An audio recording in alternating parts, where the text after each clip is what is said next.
Welcome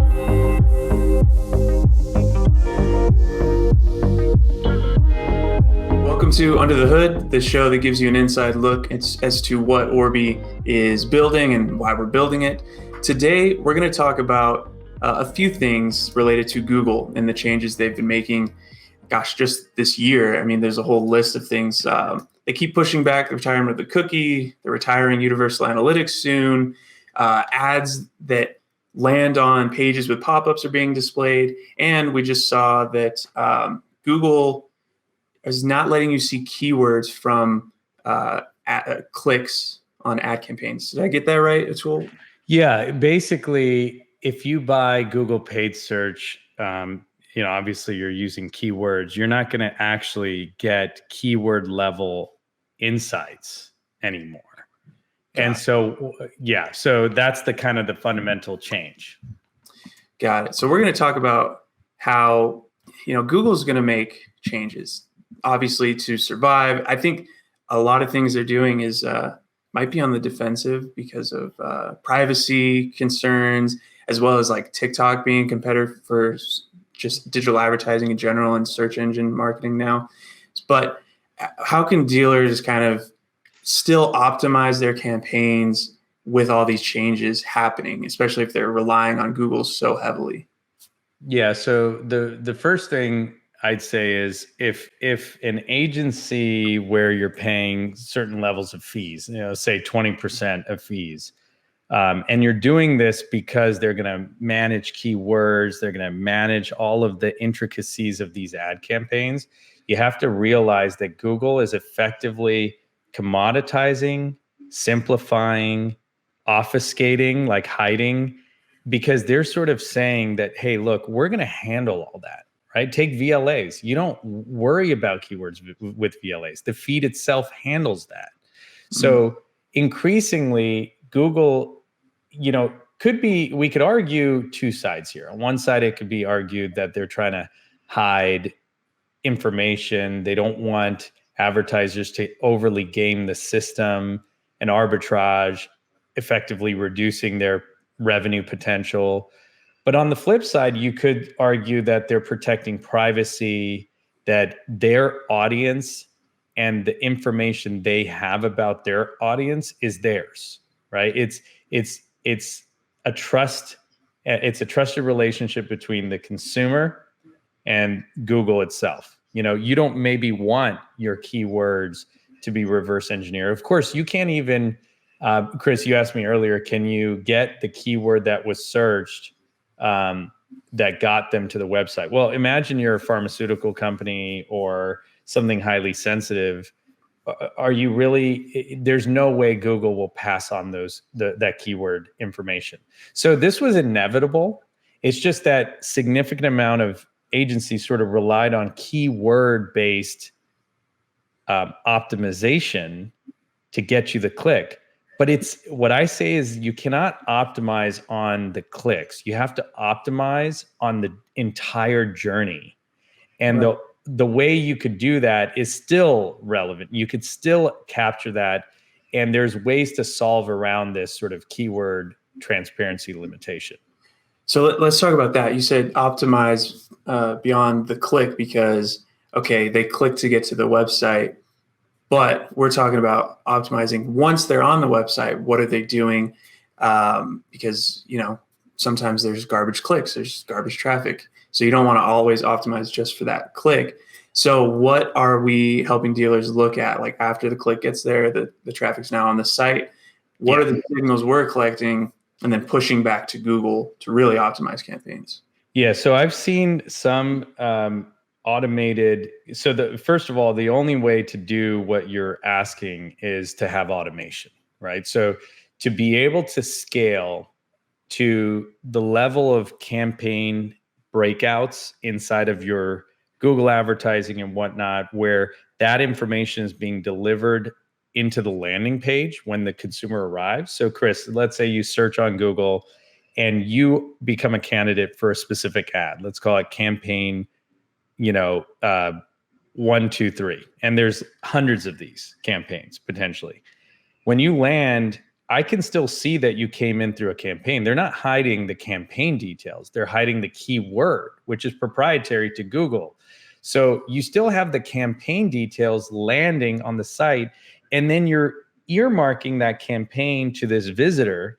If this visitor had previously arrived to your site like months ago, if they were identified previously, well, that campaign data is effectively now connected to that profile. So you can actually know what campaigns are working and which ones aren't. And that may be sufficient enough to allocate budgets. You don't need to drill down to 100,000 keywords and get a PowerPoint presentation every month about what we did and what we changed in your ad campaigns that led to the optimization. All of this optimization, Google's sort of saying, I'll handle it. And yes, there's a cost to letting Google do it, which is, well, they might be taking more revenue off the table. They might be charging more. There may not be transparency. But, Google is while not regulated, they have enough people looking over their stuff that you'd see an article written about a change pretty quickly. So I think dealers need to stop worrying about things they can't control and start using automation and to kind of understand which campaigns anywhere they run are causing the right effects with customer journeys. And definitely the biggest part, Chris, is around the fees. The fees, as in percentage of ad spend fees, right? Yeah. Imagine if I gave you $1,000 and imagine I gave you some money to buy me coffee, and I give you $10 and I say, hey, just buy me that really nice Americano and so forth. And I know it's around $9.90. It's around $8. So you take my $10, you pocket $2. It's like, keep the change. This is actually what it is. It's like, I'm going to give you $10 and you're going to buy $8 worth of stuff, but you're going to keep the change. I mean, when do you actually allow someone to keep 20% of the change, especially when you're talking 5K, 10K, 20K, dealer groups paying 50K on fees alone? Yeah. Maybe when it was a little more manual, a little more difficult to make one Americano at a time. But now there's robots that are making coffee and exactly replacing people. The same thing with ads. It's all automated. And you actually talked about this at DMSC in Napa Valley at the PASH event, talking about how everything has changed so that it's all automated. You can have thousands of permutations of ads. So really, is it still worth paying that percentage of ads? Yeah, the management fees should be changed. So I'm not simply saying, hey, come over to Orbee. We charge no fees at all. We have automation. Thousands of ads are developed in real time through Google APIs and Facebook and so on. But at least go back to your existing agencies and say, can I take it down from 20% to maybe 0, maybe 3%? I'm on the board of another company that actually works with big brands like Walmart and L'Oreal. And the fees there range from 3 to 5%. So the fact that I hear dealers still paying 20% for what now Google is effectively saying it's going to be fairly automated. Let me handle the keyword optimization. Let me handle who these users are and what they're interested in.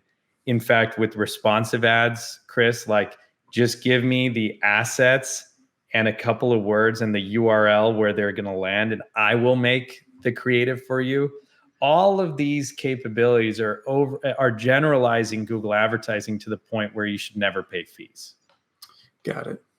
And I think that's the takeaway for today. Is there anything else they can do short of, canceling the agency fee or negotiating the fee down? How can they work with them to sort of optimize the campaigns short of switching? Yeah, demand. So one thing is I would definitely want to see more campaign level, right? When we talk about source medium reporting, right? Source is Google, medium is CPC, but there's campaign. And right now, you'll actually see these giant buckets, new, used. It needs to be broken out much further. There should be hundreds of them.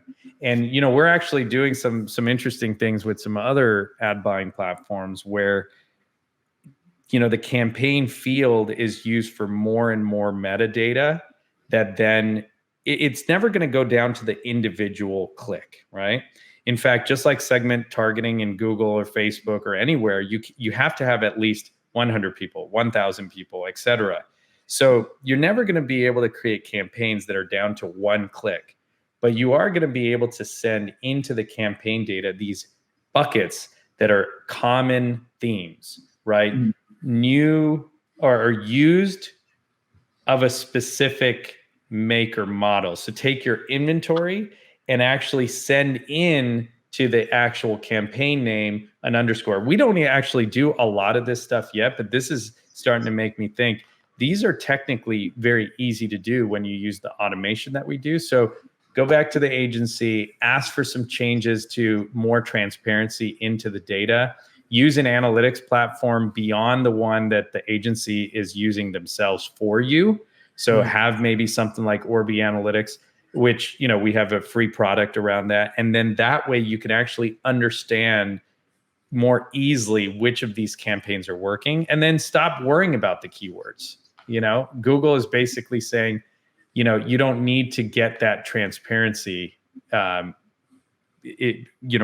handling the optimization.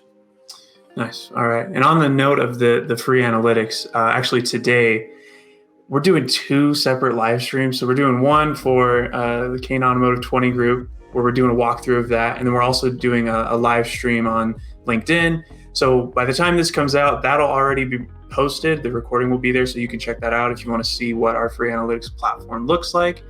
Until tomorrow, though. So we'll catch you later. Thanks for watching.